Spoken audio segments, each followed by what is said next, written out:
Et bonjour à tous et bienvenue dans une nouvelle vidéo de présentation de films. Voilà, ça fait pas si longtemps d'ailleurs, mais voilà, j'ai plein de films à regarder. Donc du coup, je vous les présente, parce que c'est le but. Il y a encore de l'excellent. Là, il y a vraiment du bon.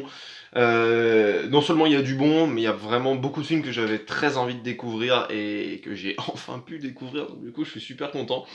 Alors ce que je vais faire, je vais commencer, bien évidemment, parce que c'est bien de commencer, par je viens de le terminer.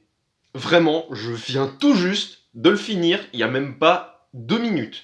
La fin du générique, c'était il y a 3 minutes, juste le temps que je prépare le setup, juste pour monter la vidéo. Film que j'avais envie de voir depuis un petit moment quand même, parce que j'aime beaucoup le réalisateur, parce que le réalisateur, c'est... c'est le réalisateur de Bienvenue à Marwen, Robert Zemeckis, et c'était ma première vidéo, donc du coup, pas mal pour la chaîne. Ce film s'appelle Contact. Waouh. Waouh. J'ai pas tellement de mots, je veux dire. C'est un film qui m'a vraiment parlé. Pour un film qui s'appelle Contact, c'est vachement bien. Super van. Non, vraiment, il m'a vraiment beaucoup parlé. Je suis un peu bouche bée quand même, parce que le film quand même part d'un postulat assez vu et revu plein de fois, quoi. Bon, il est sorti en 1997, donc à l'époque peut-être pas, mais aujourd'hui, enfin voilà, le film parle d'une jeune femme qui s'appelle Ellie, qui s'appelle Eleanor, je crois, ouais c'est ça, Eleanor, mais surnommée Ellie, jouée par Jodie Foster, qui joue en fait une scientifique, une sorte pas d'astronaute, mais une scientifique en fait qui écoute les ondes radio émises par les galaxies aux alentours. Elle fait ça depuis qu'elle est petite, elle adore écouter les bruits les transmissions, les ondes radio, ça la passionne. Et en fait, elle se lance dans une espèce d'expédition, de projet secret enfin pas secret, non pas du tout, mais dans une espèce de projet scientifique assez étrange, on va dire, assez particulier, parce qu'elle essaye justement de découvrir des ondes extraterrestres. Essayer de voir s'il y a une autre vie avec les ondes, la communication, etc. Donc je vais juste rapprocher un peu ce film, même si les deux films sont très différents, je vais le rapprocher de Premier Contact. Alors du film Arrival, Premier Contact en français, réalisé par Denis Villeneuve, mon chouchou, qui parle justement de ça, du côté échange entre humains et extraterrestres. Premier Contact, c'est un film que j'avais adoré, il était monstrueux et je vous le recommande. Mais là, c'est très très différent parce qu'il n'y a pas réellement d'échange en fait. Ils reçoivent des signaux, il faut qu'ils les analysent, donc ils se disent ah tiens peut-être ça vient du. Alors d'ailleurs, parce que ça, je vais le dire tout de suite parce que c'est à mourir de rire, pour moi en tout cas. Ils reçoivent en fait des ondes radio, des ondes TV, d'une étoile, parce que c'est pas une galaxie, d'une étoile qu'ils ont appelée Vega. Et donc du coup ils se disent mais c'est bizarre, elle est très jeune, je ne pense pas qu'il y ait une vie, machin. Donc donc en fait à un moment Ellie va parler avec un scientifique un peu étrange qui est joué par John Hurt. Et elle dit mais je comprends pas exactement comment faire cette logique, je ne comprends pas exactement. Et là il lui dit mais ça c'est parce que vous réfléchissez comme une humaine. Et il serait mieux que vous réfléchissiez. Ça me fait rire d'avance. Parce que l'étoile s'appelle Vega. Et s'il y a des habitants là-dessus, vous savez comment ils les appellent? Les véganes. Donc déjà, bon appétit. Parce qu'il faut pas faire les choses à moitié. Mais du coup, ils discutent avec des véganes. C'est juste très drôle. C'est juste très très drôle. Mais... J'étais mort de rire. Ça arrive au bout d'une heure de film à peu près. Mais vraiment, quand le truc arrive, j'ai regardé ça, j'ai fait quoi? Le truc aujourd'hui qui sort un peu du film, genre en mode d'où vegan? Comment ça vegan? Oui. Ça m'a beaucoup fait rire. Mais ils le disent 2-3 fois dans le film, mais c'est vraiment très rigolo, genre mais êtes-vous sûr qu'ils existent ces véganes? Et si vous rencontriez un de ces véganes? Quelle question vous voudriez lui poser? J'étais plié. Parce que honnêtement, dans le contexte actuel, je fais ma petite parenthèse, mais dans le contexte actuel, dans lequel un vegan peut évoluer, on va dire, un vegan, enfin voilà, vegan. Enfin, honnêtement, c'est limite si ce film n'est pas vraiment d'actualité, à la fois de son sujet, mais aussi quand il parle de vegan. En mode, tu es vegan, mais tu viens d'une autre planète. Ce n'est pas possible aujourd'hui d'être vegan. Fin de la parenthèse. Mais ça m'a beaucoup fait rire. Mais pour embrayer, du coup, je vais passer pas mal de temps sur ce film parce que j'ai beaucoup de choses à dire. Mais le film est hyper intéressant et c'est pour ça que je l'ai vraiment beaucoup aimé parce qu'il soulève énormément de questions au sujet de la science, de la religion, des nouvelles technologies, de la communication et de notre sentiment en fait vis-à-vis de tout ça.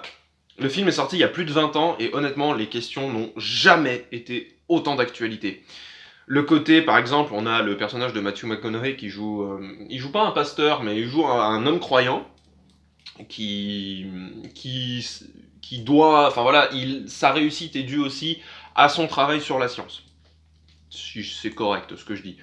Et en fait, quand on l'interviewe, on lui dit « Mais vous êtes contre les nouvelles technologies, vous êtes contre la science ?» Il dit « Non, je suis pas contre la science. La science, ça permet de découvrir toujours. Voilà, le but de cette vérité, de toujours chercher la vérité, de faire évoluer justement tout ça. » Et il dit « Moi, je suis contre... » Il dit un truc genre « Je suis contre quand ça dénature un peu la nature de l'homme, en fait. Quand ça dénature l'être humain, quoi. » Et c'est vrai qu'aujourd'hui, quand on voit toutes les nouvelles technologies qui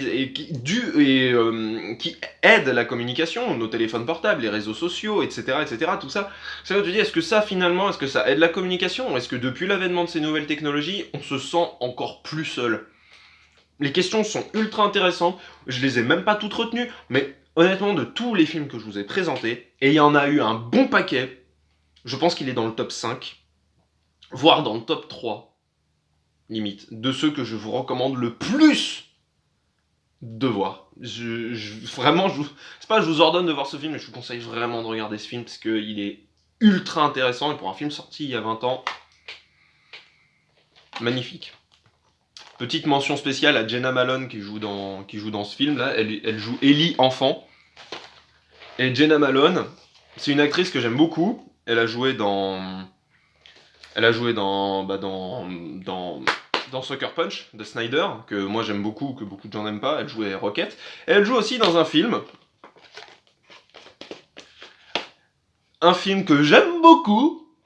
Mais je savais pas qu'elle jouait dedans, parce qu'elle est uniquement présente dans la version longue de Batman v Superman.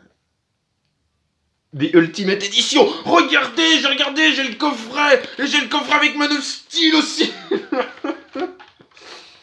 Faut bien que je vous le présente quand même, parce que j'avais pas encore vu l'Ultimate Edition, et je l'ai vu il y a pas longtemps. Je vais aller très vite dessus. J'aime beaucoup le personnage qu'elle a en plus, Jenna Malone dedans. Je une espèce de scientifique un peu barré, j'aime beaucoup.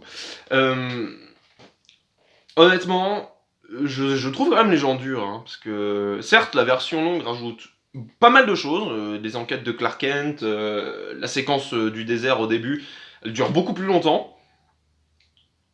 Alors ouais, ça rajoute des trucs. Vraiment, je trouve que la version cinéma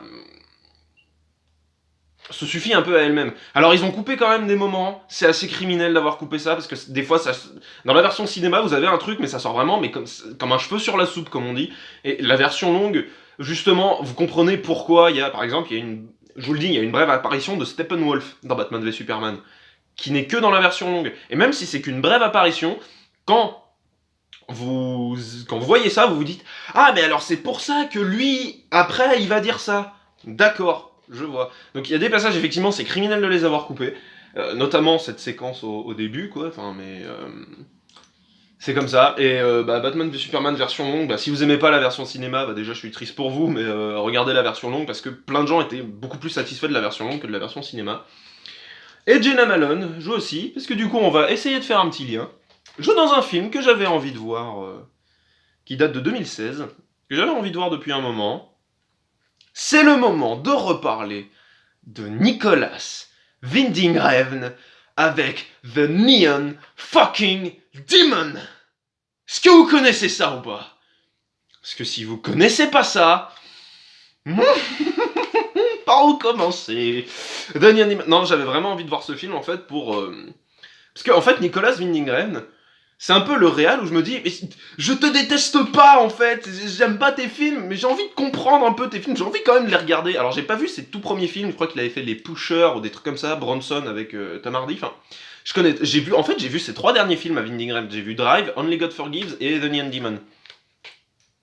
Alors, vous vous souvenez, si vous regardez mes vidéos avec assiduité, avec régularité, tout du moins, vous savez que je suis pas un grand fan de Winding Refn. Drive, en fait, la première fois que je l'ai vu, je me suis dit, putain, c'est vraiment à chier, quoi. Et après, je me suis dit, après, avec le recul, j'ai fait, bon, t'es quand même assez beau, quoi. Et il y a quand même de la tension. Et je me suis dit exactement la même chose pour Only God Forgives. Je me dis, putain, mais c'est pas du tout mon style, c'est trop violent, trop dark, beaucoup trop, quoi. Et je savais un peu ce qu'il y avait dans The Neon Demon, mais je me dis, j'ai quand même envie de le regarder pour voir. Et je ne comprends toujours pas pourquoi j'ai adoré.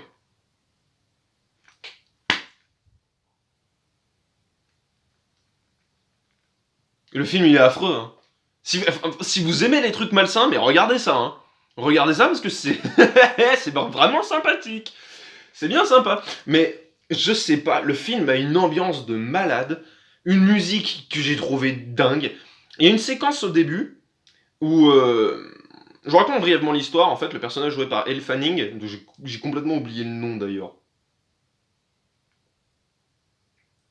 Ah, il y a une nana qui jouait dans Mad Max Fury Road. Ok, bref. Mais j'ai oublié son nom. J'ai oublié son nom. Enfin bref, le personnage de Elle Fanning en fait est une jeune fille de 16 ans, je crois, ouais, c'est ça, qui a 16 ans, qui veut devenir mannequin à Los Angeles. Donc elle fait des shootings photos, tout ça, elle commence à rentrer un peu dans le milieu, et elle fréquente des gens bizarres, et à un moment, en fait, elles sont dans les toilettes, et donc Jenna Malone joue un peu le rôle d'une maquilleuse, ouais c'est ça, elle est maquilleuse, et comment Et donc elles sont avec elle est donc avec le personnage de Jenna Malone et avec 2 autres mannequins. Et elles sont dans une espèce enfin dans une soirée quoi en fait. Et à un moment, et les toilettes sont inondées de bleu, de lumière bleue, un peu rouge bleu. Enfin bref, donc c'est très visuel encore une fois, c'est très coloré les films de Winding Refn. Et c'est pour ça que je les aime beaucoup. Et donc du coup elles disent ah allez viens, la soirée va commencer, le spectacle va commencer, un truc comme ça. Et là vous avez le morceau, donc vous pouvez vérifier dans la bande originale du film, qui est composée par Cliff Martinez, je ne connais pas, hein, mais j'ai adoré la musique. Le morceau s'appelle The Demon Dance, la danse du démon. C'est de l'électro, pur et dur, mais elles arrivent dans une espèce de truc bizarre avec une lumière en douche, c'est-à-dire une lumière qui vient comme ça, un peu blanchâtre, avec une espèce de spectacle, et il y a des flashs de couleur rouge-bleu qui illuminent un peu le visage de nos protagonistes, avec avec la musique électro derrière, enfin c'est... Ouf. Ouf. Et ça m'a juste scotché, j'étais le soir chez moi, j'avais mis le son à donf, et... Waouh. Mais le film est ultra malsain, il y a une scène qui se passe dans un endroit particulier, où normalement il n'est pas censé se passer ce genre de choses, j'en dis pas plus, parce que c'est dégueulasse. Si vous aimez ce qui est malsain, regardez ça. Il y a Keanu Reeves qui joue dedans, son personnage, on ne comprend pas à quoi il sert, mais il est hyper flippant et... hyper flippant. Voilà. Mais j'ai beaucoup aimé quand même, et ce même soir, j'avais regardé un film que j'avais envie de voir depuis très longtemps, c'est Paranormal Activity. Le même soir que The Neon Demon, je me suis mis Paranormal Activity juste après.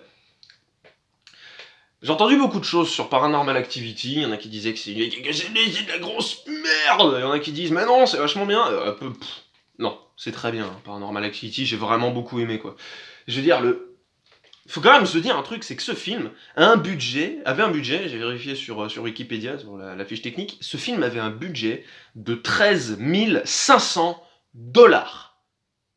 C'est ridicule comme budget de film. C'est ridicule. Vraiment, c'est minable quoi.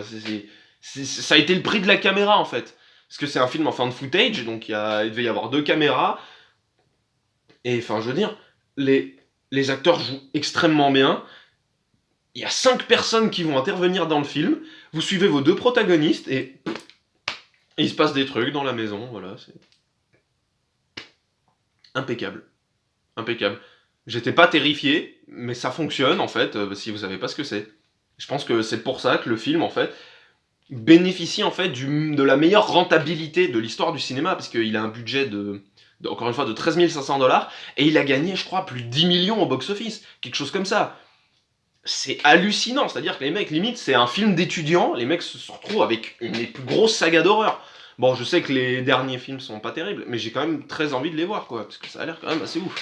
Donc moi, franchement, je vous recommande vraiment Paranormal Activity. J'ai vu vite fait ce qu'avait dit le réalisateur qui s'appelle... J'ai un peu oublié son nom... Oren Peli. Il disait en fait, parce que pendant tout le film, vraiment, vous vous demandez si c'est pas réel, si c'est pas la vraie traduction de found footage. On a trouvé quelque chose, genre un truc, vraiment un couple qui a filmé, mais un couple lambda, quoi. Vous avez pas l'impression que c'est scénarisé des fois, parce qu'il y a des intitulés, un peu comme avait fait M. Night Shyamalan pour Incassable. Là, le film, en plus, il date de 2009, donc c'est ultra récent quand même, Paranormal Activity, hein. C'est quand même très récent. Il est sorti après Iron Man, quoi, vous voyez. Moi, j'avais l'impression que ça datait depuis 2005, quoi, Paranormal Activity. Mais non, ça date depuis il y a 10 ans, quoi. Et une interview, moi, ce qu'il avait dit, Oren Peli, le réalisateur, c'est... On a été victime de l'effet psychose. C'est-à-dire qu'après psychose, les gens avaient limite n'avaient plus envie de prendre des douches. Les gens avaient peur des douches, limite. Ensuite, des années après, on a eu l'effet Les Dents de la Mer, enfin Jaws de Spielberg, c'est-à-dire que les gens avaient peur d'aller à la plage. Et lui, il s'est dit, et si moi, j'arrivais à faire un film où les gens avaient peur de rentrer chez eux? Bon, j'ai envie de dire Paris presque réussi, mais effectivement, ce genre de choses peut arriver, ce qu'il y a dans le film. Et il y a un ton très réaliste dedans, et ça marche, mais je trouve que ça marche du feu de Dieu. Allez, on va passer à un truc rigolo. Kong, Skull Island. Je passe du coq à l'âne, hein, là, je balance mes films comme ça, mais alors... Kong Skull Island, j'avais envie de le voir juste parce qu'en fait il fait partie du Monsterverse de Warner Bros. Ouais, c'est bien Warner, hein, ouais. Donc il est sorti 3 ans après Godzilla et en fait ça fait partie du même univers. Vous vous demandez, parce que ce film-là est censé se passer avant, dans les années 70, pendant la guerre du Vietnam, vous dites, mais si ça se passe avant Godzilla, pourquoi on n'a pas un peu de ça dans Godzilla de 2014 de Gareth Edwards? Enfin, pourquoi on n'en fait jamais mention? Enfin bref. J'ai pas vu le dernier Godzilla et je suis un peu dégoûté finalement parce que je voulais voir Kong avant justement, mais j'ai pas eu l'occasion d'aller voir Godzilla, le roi des monstres, The King of Monsters au cinéma. Je suis un peu dégoûté, mais je sais que je serai présent pour le Godzilla vs Kong et c'est pas une blague. Ils vont vraiment faire ça. C'est le Monsterverse de Warner Bros. Alors honnêtement, je veux dire, les acteurs sont tellement ouf quoi. Tom Hiddleston, Samuel L. Jackson, Brie Larson, John Goodman, enfin. On a 3 acteurs du MCU, quoi. On a Loki, Nick Fury et Captain Marvel. Et ils jouent tellement bien, enfin, c'est vrai. Comme l'avait dit Durandal, vous voyez ces acteurs, des fois vous les voyez jouer, vous dites, vous êtes trop doués pour ce que vous êtes en train de tourner. Donc le film, en fait, il est super bien foutu, mais ouais, enfin c'est un bon divertissement, mais il se mêle un peu mal à l'univers de Godzilla quand même. Donc bon. Il est plutôt pas mal quand même, je me suis bien marré, le film est super joli. Je trouve que King Kong est assez moche quand même dans son design, mais il est roux. Non, il est rouquin, enfin bon, on restera au King Kong de Peter Jackson hein, quand même. Faut pas déconner. Alors, je vais présenter, voilà, je sais ce que je vais faire, voilà, je vais vous présenter Philadelphia. Film réalisé par, alors comment il s'appelle déjà? Putain, Jonathan Demme, je crois que ça se prononce, réalisateur du Silence des Agneaux. Excellent film, vraiment, avec Tom Hanks et Denzel Washington sur le sida, l'homosexualité, l'homophobie dans les années 90. Si vous connaissez pas l'histoire, j'ai pas très envie de vous la raconter, c'est une histoire d'un avocat qui découvre qu'il a le sida, etc. Et il fait appel à un autre avocat en fait pour le défendre, parce qu'il se fait virer entre temps. Mais regardez le film est extrêmement touchant d'ailleurs, c'était un de mes potes qui me l'avait conseillé quand j'avais parlé de Brokeback Mountain, je crois. J'avais parlé de Brokeback Mountain, il me semble, ou je sais plus quel film justement qui m'avait beaucoup ému, mais il me semble que c'était pour Brokeback Mountain, juste après avoir sorti la première session découverte d'ailleurs sur Brokeback Mountain. Il m'avait dit justement, il m'a dit tiens, bah, si ce genre de film te plaît, tu regarderas Philadelphia, il est intéressant, et effectivement, des mois après, je l'ai enfin vu, et c'est vrai qu'il est extrêmement touchant, et il est magnifique. Ah oui, il y a un truc que j'avais pas dit aussi sur Contact, parce que du coup, il y a Tom Hanks, donc en fait je vois Tom Hanks et puis Forrest Gump. Et Forrest Gump c'est un film de Robert Zemeckis, donc voilà. Ouais, on va repasser vite fait sur Contact, hein, la musique composée par Alan Silvestri, parce que je voulais en parler et ça vient de me revenir. La musique composée par Alan Silvestri ressemble beaucoup à celle de Forrest Gump, d'ailleurs. Dans le thème principal, des fois, vous avez vraiment l'impression d'entendre le tan dan dan dan tan dan dan dan, qui est le thème de Forrest Gump. Et on a l'impression quand même un peu de le retrouver là-dedans. Bref, c'est tout ce que j'ai pas grand chose à dire sur Philadelphia, il est vraiment très très touchant et assez magnifique. J'ai 4 films encore à présenter. Je vais en présenter 3 d'un réalisateur, un peu comme ce que j'avais dit sur Nicolas Winding Refn, c'est-à-dire c'est des gens, un réalisateur que je vais vous présenter là. J'avais déjà présenté un de ses films dans une de mes précédentes sessions découvertes. J'avais dit que j'avais pas aimé du tout, et c'était le cas, j'avais pas du tout aimé ce film. Mais en attendant, j'étais quand même curieux de voir ce qu'il avait fait d'autres, ses autres films, justement pour dire j'ai envie de te comprendre. Ce réalisateur, c'est Quentin Dupieux. J'avais déjà présenté Réalité, du coup, avec Alain Chabat, que je n'avais pas du tout apprécié. Et du coup, j'ai loué 3 de ses films, Rubber, Steak et Au Poste.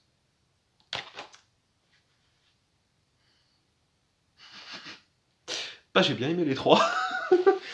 J'ai bien aimé les 3. J'ai beaucoup aimé Rubber, c'est tellement con que vous pouvez que vous marrer en fait. C'est l'histoire d'un pneu qui tue des gens.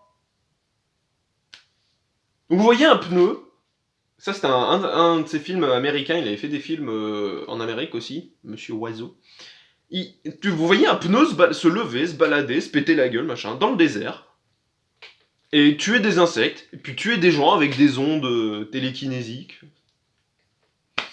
Donc déjà ça n'a aucun sens, enfin c'est très absurde, mais en plus de ça ce qu'il fait, c'est que le début du film, je veux quand même vous raconter le premier plan du film. Les premières images du film, en fait, vous voyez une route en fait dans le désert quoi.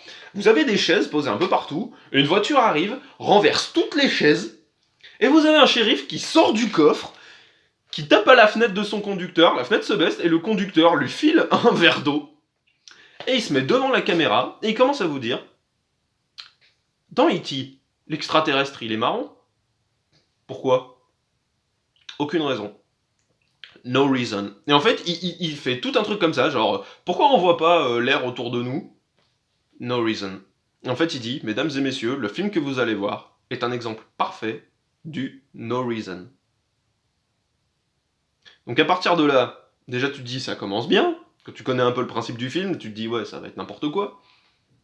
Sauf qu'en fait le principe du film, c'est qu'en fait, ce monsieur-là, qui vient de t'expliquer le principe du film, il parle à une troupe de gens qui sont dans le désert, on va leur filer des jumelles, et grâce à ces jumelles, ils vont pouvoir voir le film sur le pneu.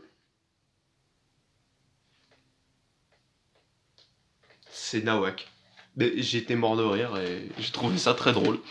Donc son film Steak avec Eric et Ramsey, c'est un film français pour le coup. C'est pas autant du n'importe quoi, parce que justement ce que j'avais pas aimé dans Réalité, c'est que ça se mélangeait de partout, ça n'avait aucun sens. Mais dans Rubber, ça m'avait beaucoup fait rire, parce que c'est un pneu, donc c'est drôle.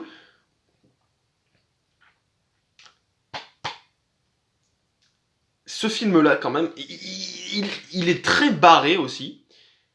Mais il y a quand même des trucs intéressants en fait dans ce film. L'histoire, c'est que il y a 2 personnages, Georges et Blaise. Je crois que Blaise est le personnage joué par Eric, il me semble. Enfin, ou l'inverse.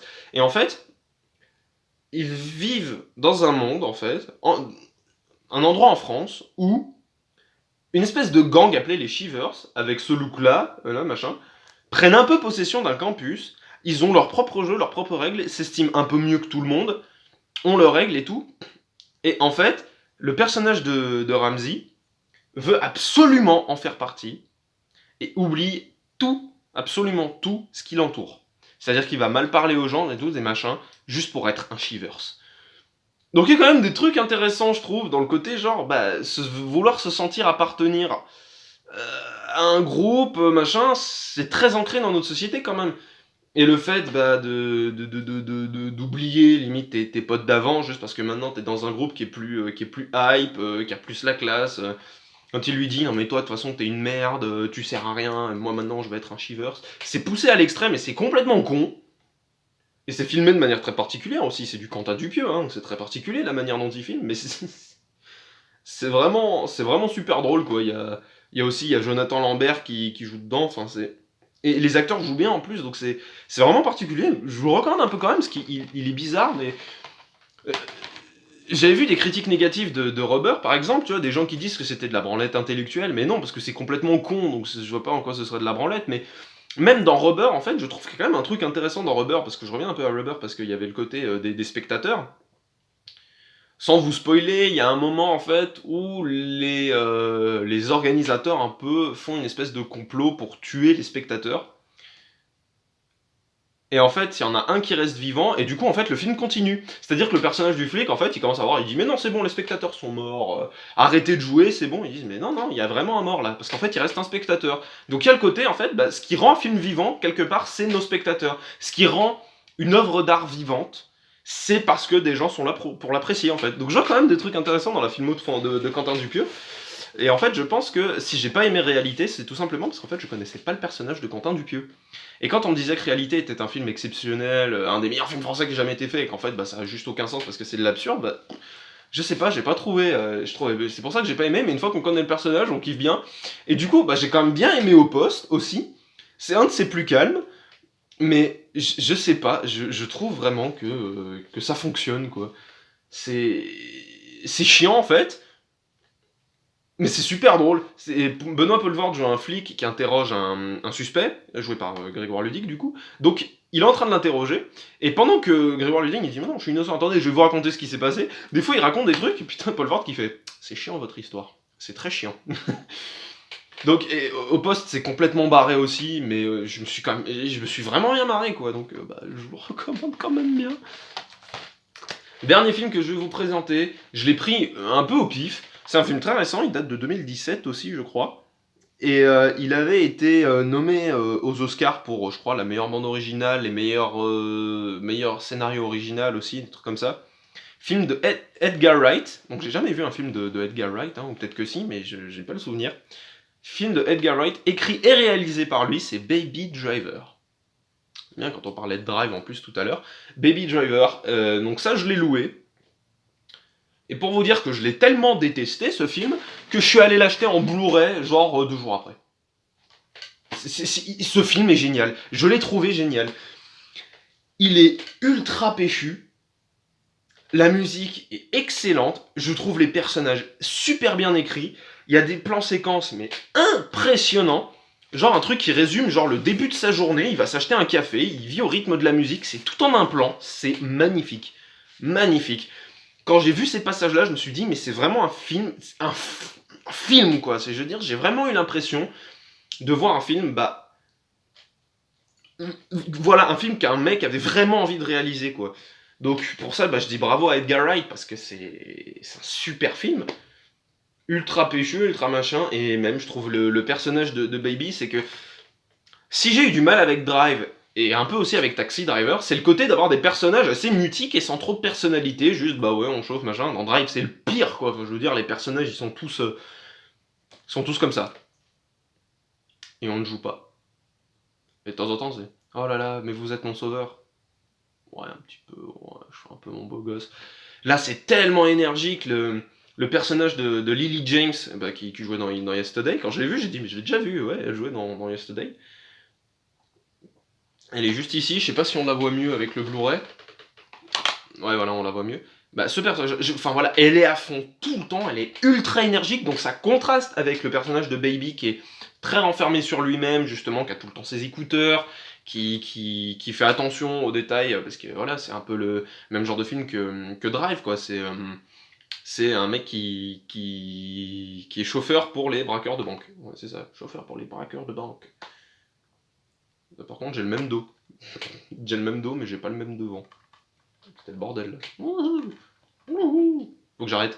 Mais je vous présente en dernier parce que voilà, je veux dire, je suis allé l'acheter tout de suite après. Enfin, c'est vraiment, j'ai vu le film, j'ai vu qu'il était en Blu-ray, j'ai fait bon, je vais le prendre. J'ai adoré, donc voilà, les acteurs sont. Je les trouve formidables. Et l'histoire est vachement cool aussi, donc voilà, les personnages. C'est vraiment trop cool. Et donc j'ai quelque part. Ah, regardez, même le film, même le disque en fait, le Blu-ray, on a l'impression que c'est un vinyle. Une espèce de disque, je sais pas si vous voyez bien. C'est beau, hein. Cette attention portée aux détails, qui n'est pas le cas sur celui-là. Ouais, non, celui-là, c'est juste un truc classique. C'est pour ça que le Blu-ray, c'est bien. Mais, enfin, voilà. Et honnêtement, à la fin du film, je me suis dit, ça fait peut-être beaucoup, mais honnêtement, bah, je serais limite emballé pour une suite. Si vous avez vu ce film, j'aimerais que vous me disiez ce que vous en pensez. Mais quand j'ai vu ce film, je me suis dit, mais je serais presque chaud pour une suite. Presque. Donc on sait jamais si Edgar Wright regarde cette vidéo. Alors, monsieur Edgar Wright, dear Edgar Wright, if you want to make a sequel of your movie, I want you to do it. Please. Partagez cette vidéo, s'il vous plaît. On sait jamais si jamais il peut l'avoir. Mais je serais presque emballé pour une suite. Vraiment. Parce que je me suis dit, je sais pas s'il y a matière, mais s'il trouve matière à faire, bah, je pense que ça peut être génial. Je pense que j'ai fini. C'était une bonne vidéo de présentation, je me suis bien étalé. Rappelez-vous que le cinéma c'est bien. Merci vraiment d'avoir regardé cette vidéo. Partagez cette vidéo sur les réseaux sociaux d'Edgar Wright. Et puis bah voilà, n'hésitez pas à me dire tout ce que vous pensez de ces films, si vous voulez que je parle d'autres films. Et encore une fois, bah, j'ai pas passé un mauvais moment devant ces films. The Neon Demon en premier, je pensais, enfin voilà, les films de Winding, je parle jamais un mauvais moment devant, et là c'était le cas, et Quentin Dupieux c'est pareil, donc voilà, merci d'avoir regardé cette vidéo, à bientôt pour une prochaine, et portez-vous bien, et n'oubliez pas, les vegans vous écoutent.